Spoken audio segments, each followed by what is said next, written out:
پہلے تو آپ سب کے علم ہے کہ اسلام آباد میں جو بہت ہی ایک افسوسناک اور پریشان کن واقعہ پیش آیا کل، وہاں پر G11 کی عدالتوں کے باہر ایک خودکش بمبار نے دہشت گردی کی کارروائی کی. 12 سے زائد، کم از کم 12 لوگ جو ہیں وہ ہلاک ہوئے ہیں، بہت سارے زخمی ہیں، کچھ سیریس ہیں. اور یہ اس لیے بھی اہم ہے اور دنیا بھر کے میڈیا بھی اس کو کور کر رہا ہے، اور خود پاکستان میں بھی تشویش کی لہر دوڑ گئی ہے کہ اگر تحریک طالبان پاکستان یا اس سے منسلک دہشت گرد گروہ جو ہیں وہ دارالحکومت تک پہنچ گئے ہیں، تو پھر اس کا مطلب ہے کہ کیا پاکستان دوبارہ سے اسی دہشت گردی کی زد میں آ رہا ہے جو ہم پہلے ایک بار دیکھ چکے. آج سے ایک دہائی پہلے بھی اسلام آباد، لاہور، کراچی، پورا ملک جو تھا وہ اس طرح کی کارروائیاں ہم دیکھ چکے ہیں، بھگت چکے ہیں. ہمارے عوام، نہتے عوام بھی بھگت چکے ہیں. یہ معاملہ کیوں اس طرح سے ان حالات میں بڑھ رہا ہے آگے، اور اس کا حد باب کیا ہے، اس کے اوپر بات کریں گے. اور وانا کے حوالے سے بھی آپ نے دیکھا ہوگا، وہاں پہ بھی ایک بہت ہی سنگین قسم کا واقعہ تھا. اس کو بہرحال اوائڈ کر لیا گیا، نہیں تو یہی سب مبصرین کہہ رہے ہیں کہ وہ ایک اور آرمی پبلک سکول کی ریپیٹ ہو سکتا تھا، جس طریقے سے وہاں پر کارروائی اور دہشت گردی کا پلان تھا. اور یہ اس وقت ایک پاکستان کے دوبارہ ایک وجودی خطرہ جو ہے وہ لاحق ہے بھی اور سنگین ہو گیا ہے. اس کے اوپر بات کریں گے. اور ساتھ دوسری جانب پاکستان کی قومی اسمبلی نے بھی 27ویں ترمیم کو پاس کر دیا ہے. اس ترمیم کے حوالے سے ہم نے پچھلے چند دنوں میں کافی بات کی ہے، لیکن ضرورت یہ ہے کہ اب اس کا جائزہ لیا جائے. جو فائنل ڈرافٹ پارلیمنٹ نے پاس کیا ہے آرٹیکل 243، جس میں کہ آرم فورسز کا جو سٹرکچر ہے اس میں تبدیلی لائی گئی ہے اور عدالتی ڈھانچے میں تبدیلی لائی گئی ہے. اور ان دونوں جو چینجز ہیں، ترمیم ہیں، ان کا کیا اثر ہوگا قانونی طور کے اوپر بھی، اور آرم فورسز کے حوالے سے پاکستان کی جو آپریشنل کیپیبلٹی ہے جنگ کی، کیونکہ آپ سب کے علم میں ہے کہ ابھی بھی پاکستان کو مغربی اور مشرقی دونوں فرنٹس پر خطرات لاحق ہیں. تو اجاز صاحب، بغیر کسی تاخیر کے، سب سے پہلے تو یہ اسلام آباد کا جو اندوناک واقعہ ہے، اس کے اوپر تھوڑا سا آپ بتائیے. ایک بریک اوے فیکشن ہے TTP کا، کہتے ہیں کہ جی بریک اوے ہے، پہلے بھی وہ کاروائیاں کر چکا ہے، اس سے ذمہ داری بھی قبول کی ہے. اور یقیناً TTP کی پوری جو ہے تنظیم اور افغان طالبان ان سب کے علم میں ہوگا کہ وہ کیا آگے کرنا چاہ رہے تھے یا کیا وہ مزید کرنا چاہتے ہیں. جی رضا، شکریہ. یہ واقعہ تو ظاہر ہے اندوناک ہے. جہاں پہ بھی اس طرح ہلاکتیں ہوں یا دہشت گردی کا واقعہ ہو تو وہ اندوناک ہی ہوتا ہے، لیکن اس میں حیرانی کی کوئی بات نہیں، اور اس کی کچھ وجوہات ہیں.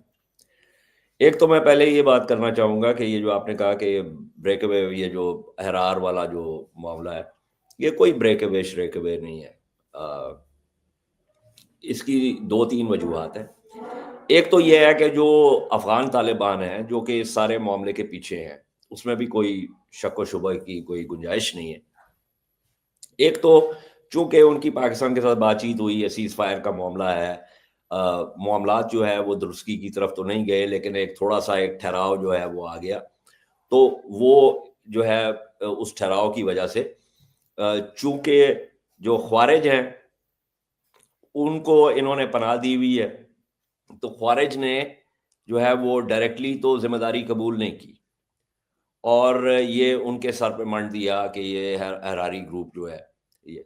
لیکن یہ سب ایک ہی تھیلی کے چٹے بٹے ہیں، اور یہ اپنے نام تبدیل بھی کرتے رہتے ہیں انٹیلیجنس ایجنسیز کو کنفیوز کرنے کے لیے اور جنرلی ایک کنفیوژن پھیلانے کے لیے. لیکن ان میں کوئی بریک اوے والا کوئی معاملہ نہیں ہے. ایک تو بات یہ ہوگی. So therefore what I'm saying is کہ یہ اس کے تانے بانے واپس جا کے خوارج کے ساتھ اور TTA کے ساتھ جا کے ملتے. رائٹ. دوسری بات یہ ہے کہ اسلام آباد پر جو حملہ ہے اس کے بارے میں تو بہت واضح طور پر افغانوں نے سوشل میڈیا کے اوپر بات کی ملا عبدالسلام ضعیف کے کلپ کا میں نے پہلے بھی آپ کے پروگرام پہ ذکر کیا ہے. جی اس نے تو کہا کہ ہمارے پاس ہوائی جہاز نہیں ہے، زمینی فضائی دفاع نہیں ہے، ہمارے پاس یہ چیز نہیں ہے، وہ چیز نہیں ہے، لیکن ہمارے پاس ایک چیز ہے اور وہ ہے نظریاتی گہرائی جو کہ پاکستان میں موجود ہے.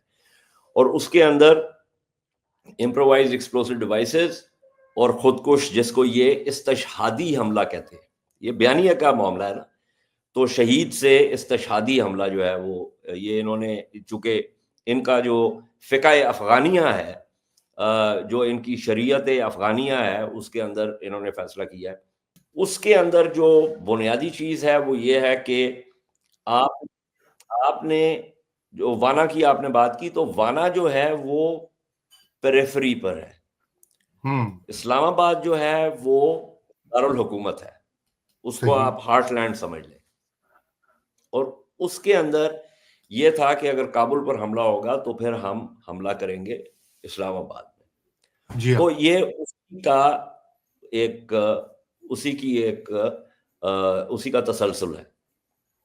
رائٹ. باقی رہی بات یہ کیسے ہو گیا، دیکھیں بات یہ ہے کہ آپ کو پتا ہے میں تنقید بہت دفعہ کرتا ہوں، لیکن جب ایک خودکش حملہ آور آن دا موو ہوتا ہے تو پھر اس کو روکنا جو ہے وہ بہت مشکل ہو جاتا ہے، کیونکہ وہ ایک بیسکلی اسمارٹ ویپن ہے جس کا ایک ہدف ہے. وہ اپنے ہدف کو یا اپنے مشن کو ایبورٹ بھی کر سکتا ہے، اور صحیح. اگر وہ اس ہدف کی طرف نہیں گیا تو وہ کسی اور ہدف کی طرف بھی جا سکتا ہے.